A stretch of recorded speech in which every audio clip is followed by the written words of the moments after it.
Hey, what up, fish friends? Michael with Fresh Flow Aquatics, and welcome back to another planted aquarium algae guide.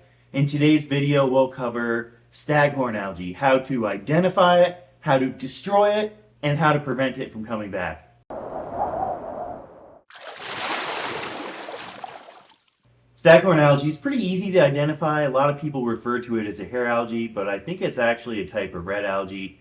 Either way, it's not red and it looks like a hair algae, so whatever you want to call it. The way to identify it is that it branches out, hence the name staghorn. It resembles a hair algae in the sense that it's a filamentous, long algae, but it's a little bit thicker than the standard types of hair algae that you normally see in a planted aquarium. And it tends to take on kind of a gray color. As soon as it starts to die off, it turns red or pink or even fully white. Staghorn algae does have some really specific triggers. However, like virtually every other algae in the planted tank, it can be caused by high lighting and high nutrient load in the water column. So let's take a look at some specific causes. I like to break down your approach. If you have a CO2 tank or a non-CO2 tank, then your approach might be slightly different. So let's bust out a Venn diagram to have a good look at this. So here in the middle column, you can see that regardless of whether or not you use CO2, high lighting and nutrient load in your water column is going to be a big trigger.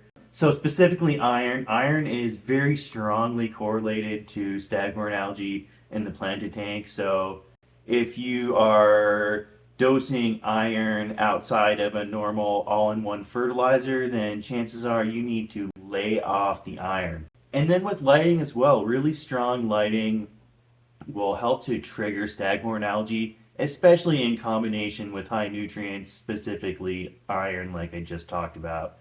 And then the other thing that I've noticed that you don't see on a lot of staghorn guides online is flow. So flow is a really big factor when considering staghorn algae. If you have a low turnover rate for your aquarium, then that's going to contribute to staghorn algae. Also, if your tank is really overgrown, like the one we're using in today's example, then that's going to prevent flow from adequately reaching every corner of the tank. You're going to get little stagnant pockets where staghorn algae is prevalent, and that's what we're seeing here. So if you have a non-CO2 tank, your best approach to getting rid of staghorn algae is to increase the flow and hack back at plants if it's just like a completely dense overgrown jungle. And then the other thing is to limit the nutrients in the water column.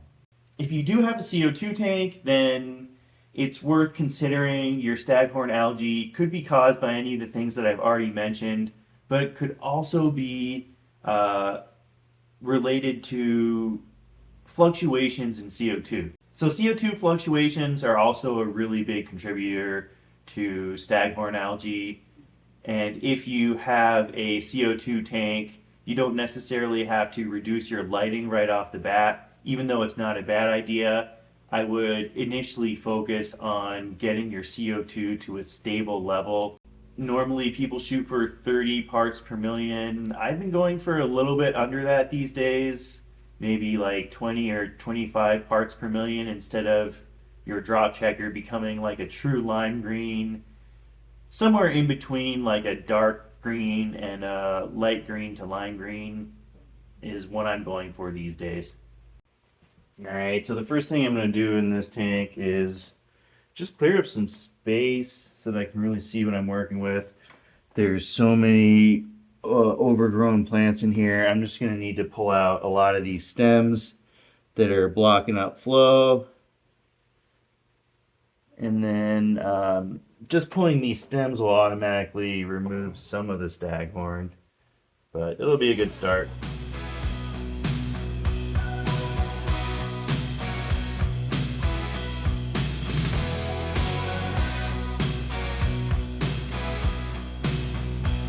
Alright, now that I've cleared out a lot of the stem plants that were messing up the flow and blocking light so I couldn't really see what I was doing in here, I'm going to go through and manually remove algae.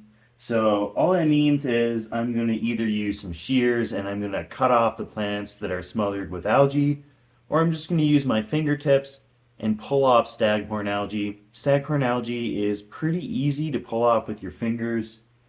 It can be hard to get every last little bit, but I can put a pretty good dent in it, unlike other types like blackbeard algae, which just does not come off at all.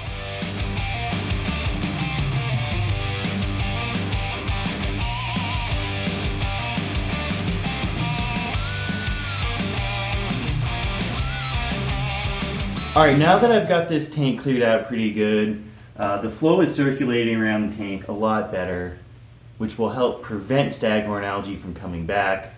I got a couple other things that I want to do. I want to make sure that the tank is filled up right now. It's so low that the overflow isn't being utilized, and that's going to really help with circulation in this tank. And then I'm going to go around and blast some of these areas with Excel, where I have pulled off most of the staghorn algae, but some of the roots are still attached to the margins on leaves. That's going to help prevent it from coming back. If I leave a lot of those areas where we have bases of staghorn algae and I don't make any changes, then it's just going to come back. So preventing algae is just as, if not more important than eliminating what we have in the tank. Thanks a lot for watching, everyone. That covers the staghorn algae guide for planted aquariums. Please let me know if you have any questions, drop a comment below. Also, if you enjoyed today's video or you learned something, it's always great to hear that in the comments. Subscribe, that'll help me create more content for you in the future. Until next time, see ya!